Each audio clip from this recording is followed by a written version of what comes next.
Hello friend, আমি শান্ত। আজকে আপনাদের সামনে হাজির হয়েছি নতুন একটি ভিডিও নিয়ে। এই ভিডিওতে আমি আপনাদেরকে বলবো কিভাবে ফেসবুক আইডি হ্যাক হওয়া থেকে আপনারা আপনাদের আইডিকে বাঁচাবেন। তো ফেসবুকে অনেক রকম, আপনারা ইউটিউবে অনেক রকম ভিডিও পাবেন, ফেক অথবা কাজ করে না হতে পারে।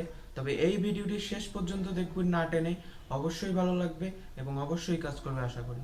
তো আপনারা যদি চ্যানেলটিতে নতুন হন তাহলে অবশ্যই চ্যানেলটিকে সাবস্ক্রাইব করবেন এবং পাশের বেল আইকনটিকে প্রেস করে দিন। তো চলুন শুরু তো করা যাক প্রথমে আমাদের ফেসবুক আজকের অ্যাপে লগ ভিডিও। ইন করতে হবে এবং না থাকলে প্লে স্টোর থেকে ইনস্টল করে নিতে হবে। তো আইডিতে যখন লগ ইন হয়ে যাবে, ফেসবুক অ্যাপের ডান সাইডে ক্লিক করার পর দেখবেন যে মেলাগুলো অপশন আসবে। নিচের দিকে গেলে পাওয়া যাবে সেটিংস অ্যান্ড প্রাইভেসি।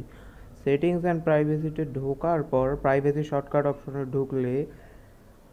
ঢুকলে তার নিচের দিকে স্ক্রল করতে করতে পারবেন।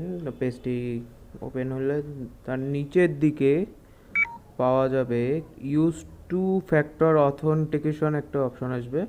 সেখানে ঢোকার পর একটি পেজ আসবে। সেখানে গেট স্টার্টেড যে অপশনটি নীল ব্লক করা, সেটির মধ্যে ক্লিক করতে হবে, গেট স্টার্টেড। ওখানে নীল অপশনটিতে ক্লিক করার পর আপনাদের সামনে দুইটি অপশন আসবে। একটি হচ্ছে টেক্সট মেসেজ, আর একটি অ্যাপস ভেরিফিকেশন। তো আপনারা সবসময় টেক্সট মেসেজিং অপশনটাকে বাছতে হবে।